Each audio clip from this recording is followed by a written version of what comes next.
ദയ ഉണ്ടായിരിക്കണം കേട്ടോ. ഇതൊക്കെ ദൈവമക്കൾ വിശേഷിച്ച് ദയ ഉണ്ടായിരിക്കണം. ഉച്ചയ്ക്കൊരു മനുഷ്യൻ നിന്റെ വീട്ടിൽ വന്നാൽ ഭിക്ഷക്കാരനായിരിക്കും. വിശന്നാ വരുന്നെങ്കിൽ ഭക്ഷണം കൊടുക്കണം. അല്ലാതെ കഥകെല്ലാം കൂടെ അടച്ചിട്ട് മതിലുമെല്ലാം കയറ്റി വലിയ ഗേറ്റും ഒക്കെ ഇട്ട് ഗേറ്റിൻ്റെ അവിടെ പട്ടി കൊണ്ട് സൂക്ഷിക്കുക. എന്നെ എല്ലാവർക്കും ഒരു അരുതാഴിയ പോലെ. പട്ടീനെ സൂക്ഷിക്കണവനാണോ?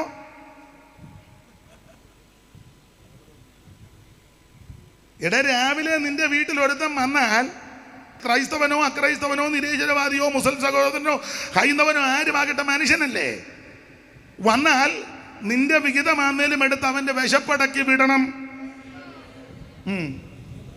അല്ലാതെ അവനുമായിട്ട് 3/4 മണിക്കൂർ സംസാരിച്ചു, ഹൃദയത്തിൽ ചിന്തിക്കും ഇവൻ പോകുന്നുമില്ല, എനിക്ക് ബ്രേക്ക്ഫാസ്റ്റ്.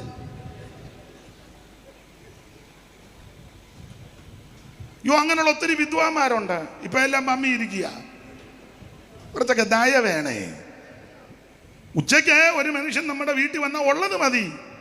അത് വരുന്നവരുമായിട്ട് സന്തോഷിച്ച്, ചിലപ്പോൾ എല്ലാവരും ഒന്നും വിശ്വസിച്ച് അകത്തിരുത്താൻ പറ്റത്തില്ല. കാലം അങ്ങനെ അല്ല. വെളിയിലാന്നേലും കൊടുക്കരുതോ? പരിചയമില്ലാത്തവര് എങ്കിലും എല്ലാവരും ഒന്നും പ്രശ്നക്കാരില്ല. നല്ല മനുഷ്യർ ഇഷ്ടം പോലെ ഉണ്ട്. ദൈവത്തിന് മഹത്വം, ദൈവത്തിന് മഹത്വം.